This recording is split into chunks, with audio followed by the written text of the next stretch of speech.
السلام علیکم۔ بسم اللہ الرحمن الرحیم۔ رب اشرح لی صدری ویسر لی امری واحلل عقدۃ من لسانی یفقہوا قولی۔ عالیہ نیلم صاحبہ کو جسٹس عالیہ نیلم کو لاہور ہائی کورٹ کا چیف جسٹس تعینات کر دیا گیا ہے۔ جسٹس عالیہ نیلم نے 1995 میں وکالت کی ڈگری حاصل کی اور 1996 سے انہوں نے پریکٹس شروع کی، اور وہ 2013 میں لاہور ہائی کورٹ کی جج بنی ایڈ ہاک بیس پر، اور 2015 میں انہیں مستقل جج تعینات کیا گیا۔ وہ سینیورٹی میں تیسرے نمبر پر اس وقت موجود تھیں، اور ان سے سینئر جو دو جسٹس صاحبان تھے ان کو سپرسیڈ کر کے جسٹس عالیہ نیلم کو لاہور کا چیف جسٹس بنا دیا گیا ہے۔ ان سینئر ترین جسٹس صاحبان میں سے جسٹس شجاعت علی خان اور جسٹس علی باقر نجفی شامل ہیں۔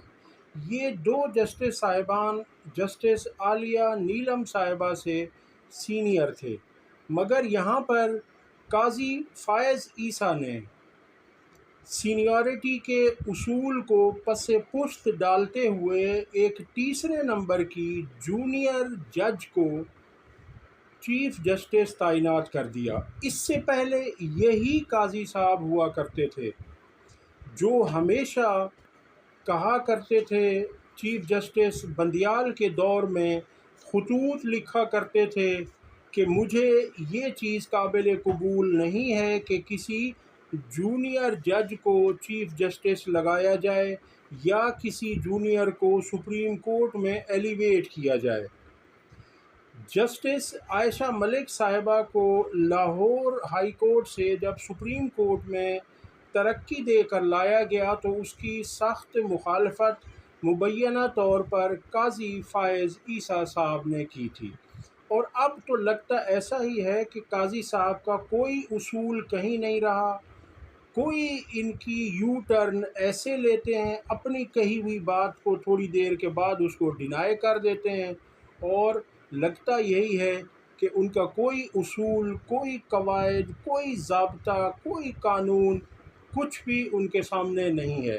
بہرحال انہوں نے جسٹس عالیہ نیلم کو سپریم کورٹ کے چیف جسٹس قاضی فائز عیسیٰ کی سربراہی میں سپریم جوڈیشل کونسل نے جسٹس عالیہ نیلم کو صوبہ پنجاب کی سب سے بڑی عدالت لاہور ہائی کورٹ کی چیف جسٹس نامزد کرتے ہوئے ان کے نام کی باقاعدہ منظوری دے دی ہے۔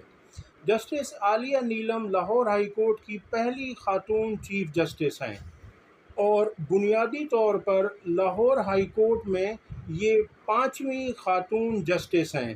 ان سے پہلے جسٹس فخر النساء کھوکھر، جسٹس ناصرہ جاوید اقبال جو کہ علامہ اقبال صاحب کی بہو ہیں، اور جسٹس طلعت یعقوب صاحبہ، اور ان کے بعد جسٹس عائشہ ملک صاحبہ، اور ان کے بعد یہ جسٹس عالیہ نیلم صاحبہ ہیں۔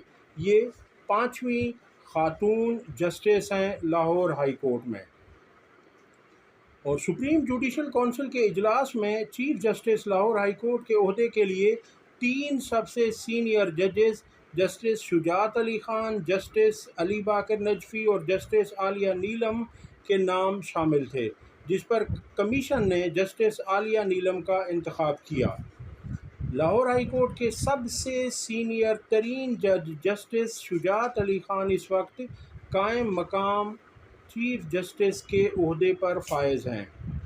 میں آپ کو بتاتا چلوں کہ 1996 سے لے کر 2024 تک، یعنی جسٹس ارشاد حسن خان سے لے کر جسٹس ملک شہزاد احمد خان صاحب تک سینیئرٹی کے اصولوں پر جسٹس صاحبان کو تعینات کیا گیا، مگر جسٹس عالیہ نیلم صاحبہ کے لیے اس اصول کو پس پشت ڈالا گیا ہے۔ اب دیکھنا یہ ہے، آنے والے دنوں میں پتہ چلے گا کہ ان کی تعیناتی کس لیے کی گئی ہے۔ ویسے وہ کرمنل کی بہت اچھی وکیل رہی ہیں اور ان کی اس میں کافی مہارت ہے۔ اب آنے والے وقت میں دیکھتے ہیں کہ کیا ہوتا ہے آگے۔ اب دوسری خبر آپ کے سامنے رکھتے ہیں کہ مریم نواز کی کامیابی کے خلاف اپیل پر الیکشن کمیشن کو فارم 47 کا ریکارڈ پیش کرنے کا حکم۔ لاہور ہائی کورٹ کے الیکشن ٹریبونل، جو جسٹس انوار حسین اس کے جج ہیں، الیکشن ٹریبونل کے جسٹس انوار حسین وہ جسٹس صاحب ہیں جن کا نام جسٹس ملک شہزاد احمد خان نے، جو سابق چیف جسٹس ہیں، جن کو ابھی ایلیویٹ کر کے ترقی دے کر سپریم کورٹ لایا گیا ہے، انہوں نے جسٹس انوار حسین کا نام الیکشن ٹریبونل کے لیے دیا تھا، اور اس نام کو الیکشن کمیشن قبول نہیں کر رہا تھا، اور انہی نام پر chief justice Lahore high court Malik Shahzad Ahmed اور الیکشن کمیشن کے درمیان کافی تنازع رہا۔ بہرحال یہ وہ جسٹس صاحب ہیں جو انصاف قانون کے ساتھ کھڑے ہوتے ہیں، جو کسی دباؤ کا شکار کبھی نہیں ہوتے، جو ڈر ان کو کوئی انہیں خوف زدہ نہیں کر سکتا، اور یہ ہمیشہ آئین اور قانون کے ساتھ کھڑے ہوتے ہیں۔ اب یہاں پر مریم نواز کی سیٹ شدید خطرے میں ہے، کیونکہ پی 159 سے مریم نواز کے مد مقابل مہر شرافت علی نے چیلنج کیا تھا مریم نواز کی جیت کو، اور اس کی سماعت جسٹس انوار حسین کر رہے ہیں۔ تو لاہور ہائی کورٹ کے جسٹس انوار حسین نے مریم نواز کی پی 159 سے کامیابی کے خلاف ان کے مخالف امیدوار کی اپیل پر سماعت کی۔ اس موقع پر مریم نواز کی جانب سے بیرسٹر اسد اللہ چٹھا ٹریبونل کے سامنے پیش ہوئے۔ مریم نواز کی جانب سے بیرسٹر اسد اللہ چٹھا نے جواب داخل کیا، جس میں کہا گیا ہے کہ الیکشن اپیل قابل سماعت نہیں ہے۔ ایک تو انہوں نے مریم نواز کے وکیل نے کہا کہ یہ الیکشن اپیل ناقابل سماعت ہے، یعنی اسے سنا ہی نہیں جا سکتا۔ کیوں نہیں سنا جا سکتا؟ اور دوسرا ان کا کہنا تھا کہ اتنا جلدی اس کا ٹرائل نہ کیا جائے، جس پر جسٹس صاحب نے مریم نواز کے وکیل سے کہا کہ آپ الیکشن ایکٹ کو کھولیں اور دیکھیں کہ اس میں کیا لکھا ہوا ہے۔ تو ان کا کہنا یہ تھا کہ آپ اسے لنگر آن کریں، مریم نواز کے وکیل کا ایسا کہنا تھا، لنگر آن کریں، اور تاکہ 4-5 سال اسی طرح سے حکومت گزار لے۔ مگر جسٹس انوار حسین نے کلیئر کہا کہ جو ٹائم فریم اس میں لکھا ہوا ہے اسی ٹائم فریم کے اندر ہم نے اس کا فیصلہ کرنا ہے۔ مریم نواز کے وکیل بیرسٹر اسد اللہ چٹھا کا کہنا تھا کہ الیکشن ٹریبونل اپیل کو ناقابل سماعت قرار دے کر مسترد کرے، جس پر جسٹس انوار حسین نے ریمارکس دیے کہ ٹریبونل کو کچھ سوالات کے جواب آپ سے درکار ہیں، وہ نوٹ کر لیں۔ جسٹس انوار حسین نے استفسار کیا کہ حلقہ پی 159 میں کل کتنے پولنگ اسٹیشنز تھے، جس پر مریم نواز کے وکیل نے بتایا کہ کل پولنگ اسٹیشن کی تعداد الیکشن کمیشن کا وکیل بتائے گا، اور اس نے بتایا کہ پولنگ اسکیم میں رجسٹرڈ پولنگ اسٹیشنز کی تعداد 102 ہے۔ جسٹس انوار حسین کا کہنا تھا کہ فارم 45 پر پریزائڈنگ افسر کے دستخط ہوں گے، دیگر حلقے کے امیدواروں کے پاس بھی وہی فارم ہوگا۔ انہوں نے پوچھا کہ فارم 47 ویب سائٹ پر اپلوڈ کیوں نہیں ہوئے۔ جسٹس صاحب نے یہ سوال کیا کہ فارم 45 اپلوڈ کیوں نہیں کیا الیکشن کمیشن نے؟ قانون میں لکھا ہے کہ جلد از جلد الیکشن اپیلوں پر ٹرائل کیا جائے۔ اپیل کنندہ نے موقف اپنایا تھا کہ لاہور کے حلقے پی 159 سے مریم نواز کی جیت کا نوٹیفیکیشن حقائق کے برعکس جاری کیا گیا۔ الیکشن کمیشن کے وکیل نے فارم 45 کا اصل ریکارڈ پیش کرنے کے لیے مہلت مانگ لی۔ عدالت نے الیکشن کمیشن کی استدعا کو منظور کرتے ہوئے سماعت جولائی کے آخری ہفتے تک ملتوی کر دی۔ اب اس میں آپ دیکھیے ناظرین کہ اگر مریم نواز یا یہ نون لیگ والے صحیح طریقے سے جیتے ہوئے ہیں تو پھر انہیں خوف زدہ ہونے کی کیا ضرورت ہے؟ پھر ان کو اپنا ریکارڈ فوراً سے پیشتر الیکشن ٹریبونل میں پیش کر دینا چاہیے۔ تو نہ تو ان کے پاس وہ ریکارڈ ہے کیونکہ یہ فارم 47 کے ذریعے جیتے ہیں، اور الیکشن کمیشن نے بیٹھے ہوئے فوراً ان کو فارم 47 جاری کر دیا جس کا کوئی ریکارڈ کہیں پر موجود نہیں ہے۔ اس لیے اب انہیں پیش کرنے میں وہ ریکارڈ مشکلات پیش آ رہی ہیں۔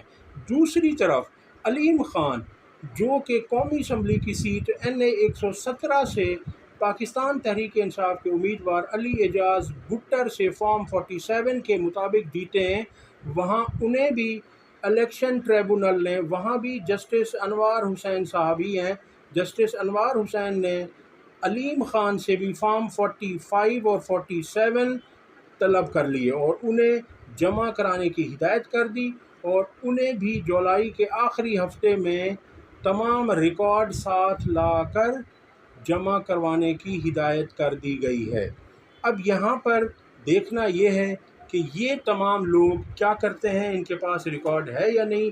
اور دوسری طرف جب الیکشن ٹریبونلز نے کام تیزی سے شروع کر دیا ہے تو دوسری طرف حکومت نے بھی ان الیکشن ٹریبونلز کو کام سے روکنے کے لیے بڑی تیزی سے اور سرعت سے اپنی کارروائیاں تیز کر دی ہیں، اور ان کی کارروائی پہلے یہ ہے کہ الیکشن ٹریبونل کے قیام کو سپریم کورٹ میں چیلنج کر دیا گیا ہے۔ 4 جولائی کو اس کی سماعت ہے، اور یہ سماعت جسٹس قاضی فائز عیسیٰ کی سربراہی میں 5 رکنی بینچ کرے گا، اور اس بینچ کی تشکیل سے روز روشن کی طرح عیاں ہے کہ یہ بینچ کیا فیصلہ دے گا۔ یہ ہم خیال ججز کا بینچ مبینہ طور پر معلوم ہوتا ہے۔ اس میں جسٹس قاضی فائز عیسیٰ، جسٹس امین الدین خان اور جسٹس جمال خان مندوخیل، جسٹس نعیم اختر افغان اور جسٹس عقیل احمد عباسی صاحب شامل ہیں۔ تو اس میں اب دیکھنا ہے کہ یہ کیا کرتے ہیں۔ سپریم کورٹ الیکشن ٹریبونل کو کام کرنے دیتا ہے یا انہیں روکتا ہے، یا انہیں کہتا ہے کہ ان کی جگہ پر ریٹائرڈ ججز کو بھی تعینات کیا جا سکتا ہے، کیونکہ 4 جولائی کو ہی سینٹ میں حکومت نے اس قانون کو پاس کروانے کی کوشش کرنی ہے، اور اس میں 4 تاریخ کو رکھا ہوا ہے، 4 جولائی کو۔ دوسری طرف سپریم کورٹ میں بھی اس کی سماعت ہے، اور سپریم کورٹ میں 5 رکنی بینچ بنا دیا گیا ہے جو کہ قاضی صاحب کے ہم نوا و ہم خیال ججز ہیں۔ اور اب قاضی فائز عیسیٰ صاحب جو پچھلی مرتبہ فرما رہے تھے کہ اگر آرڈیننسز کے ذریعے آپ نے قانون سازی کرنی ہے تو پھر پارلیمنٹ کو بند کر دیں، ان کی بات کو سمجھتے ہوئے حکومت نے پہلے قومی اسمبلی میں اس قانون کو لایا اور اب اسے وہ سینٹ سے پاس کروا دیں گے، تو پھر قاضی صاحب کے پاس کوئی بات کرنے کو ہوگی نہیں۔ وہ پھر کہیں گے اب تو یہ تھرو پراپر چینل آیا ہے، لہٰذا وہ فرمائیں گے کہ چونکہ یہ پارلیمنٹ نے اور سینٹ نے اسے منظور کیا ہے اس قانون کو، تو اس قانون میں سپریم کورٹ حائل نہیں ہو سکتی، سپریم کورٹ کوئی اس میں رکاوٹ نہیں ڈالے گی کیونکہ پارلیمنٹ سپریم ہے۔ یہ میری ناقص رائے ہے۔ 4 جولائی کل ہے، اس کا فیصلہ دیکھ لیتے ہیں کہ کیا ہوتا ہے۔ اب تک کے لیے اتنا ہی۔ اگر آپ کو ہماری ویڈیو پسند آئی ہو تو اسے لائک اور شیئر ضرور کریں اور گھنٹی کے بٹن کو ضرور پریس کریں۔ اب تک کے لیے اتنا ہی۔ اللہ حافظ۔